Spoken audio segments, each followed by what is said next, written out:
Ayan, alis na kami.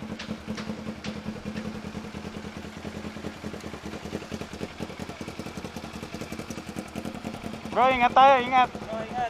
Ingatan ko to. Chat-chat na lang. Okay naman yung parking namin doon, enclosed parking lot talaga. Okay naman, open siya. Pero nasa loob ng ng bahay. Okay lang. Lagyan ko na lang ng ano to, ng cover. Okay lang Meron ako nun eh. Sige bro, ingat Chat na lang kita pag nakauwi na ako. Para makita mo. Ulit ng upright.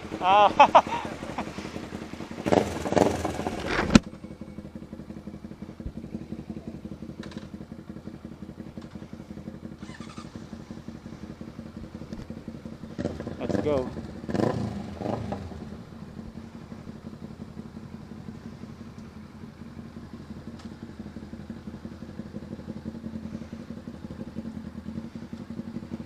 Ayos ba? Sige lang.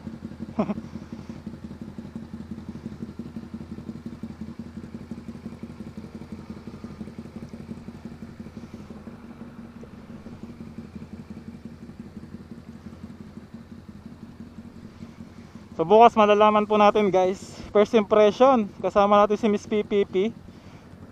Siguro continuation na lang to ng video, no? Ang kasya bukas dito, hatid natin siya sa office. Then public reaction, sunod-sunod po yan.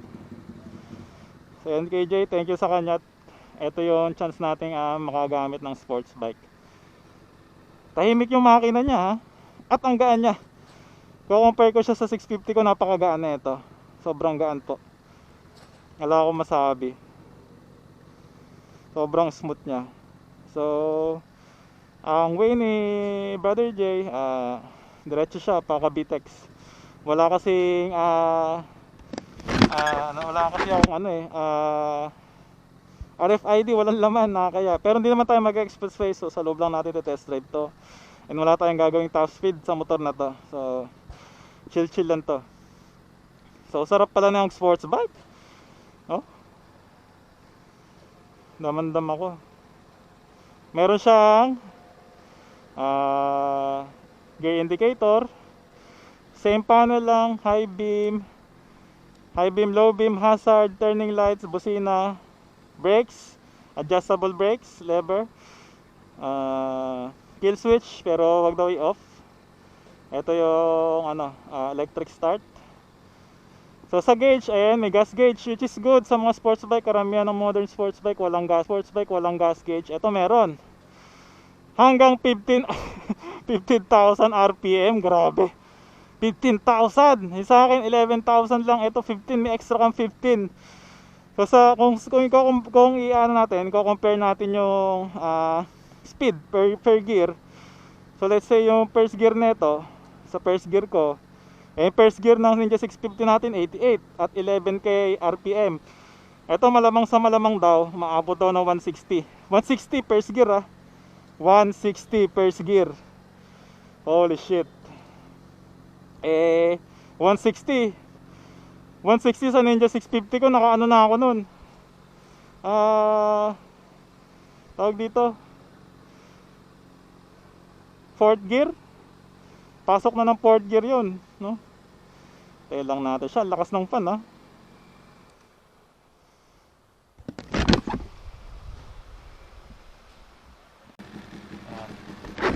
So yan, alis na kami. Good.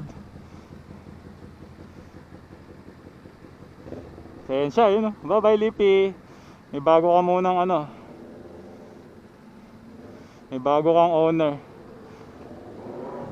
Yun Sige.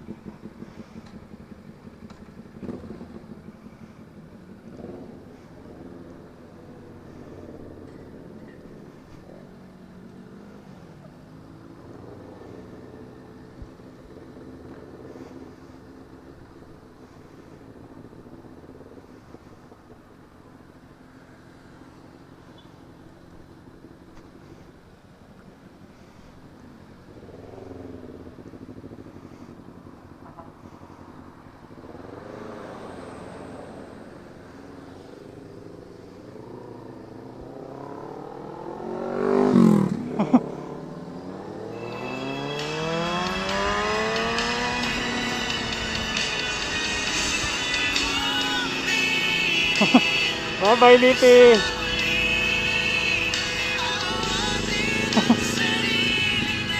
Bye bye.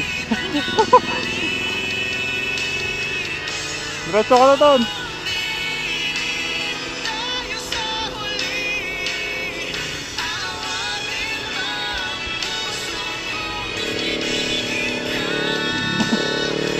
Oh, Lipi! Don't leave me!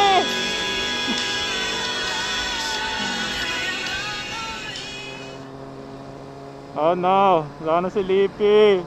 Iwan niya na ako.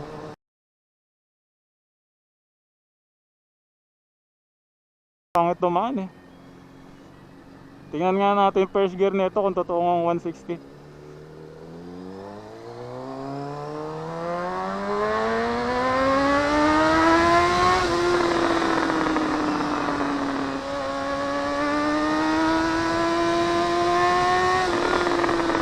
Lakas.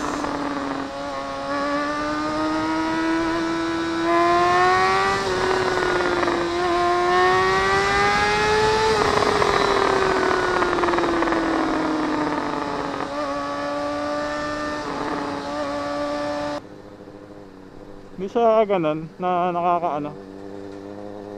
nakakangawit sa likod. So ayan, typical ano lang, impression, no? Ilan na may maramdaman nyo pag nag sports bike kayo.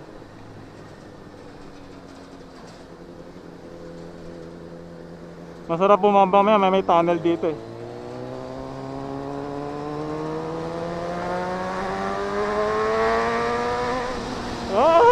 Bako.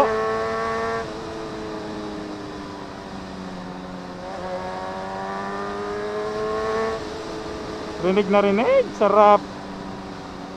Grabe.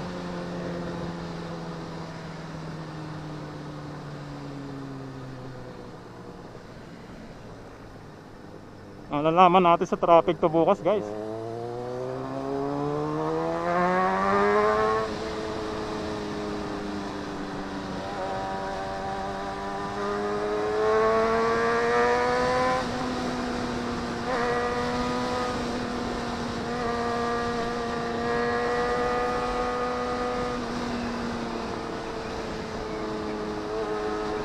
Kakarera tong dalawang truck. Naku, huwag na tayo sumingit. Oh, CBR, thumbnail natin yan ha, CBR600RR.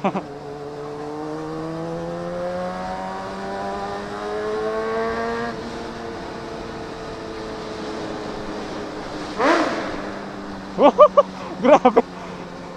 Konting piga mo lang, hiyaw na hiyaw talaga. Iba talaga pag sports bike. Sarap sa tenga, isa pa. Ito, medyo kulob. Oh, putang ina. Ay, naku, malapit na ako sa bahay. Thank you kay Jay. I won't mention his full name. He's a friend of mine and close to our group, Speed Scammer. So shout out sa mga Speed Scammer group, kay Kuya Gideon, kay Kuya Sean, kay Justin, saka kay Sir Mike. Si Sir Mike naka 150cc lang yan, pero balang araw bibiyayaan natin yan ng isang malupit-lupit na big bike kapag ako'y nakapag-abroad at yumaman na.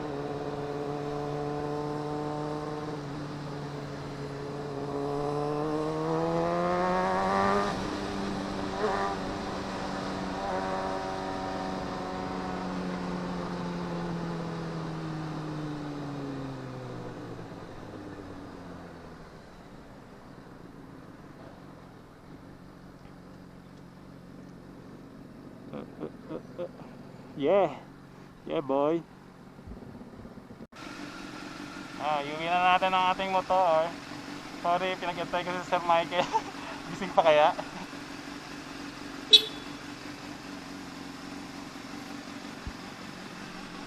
Tulog na yata si Sir Bulabugin ko pa.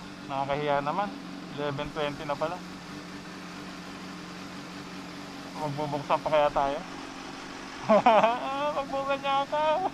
Hindi ako matulog dito sa labas. Nang makamanakaw yung motor.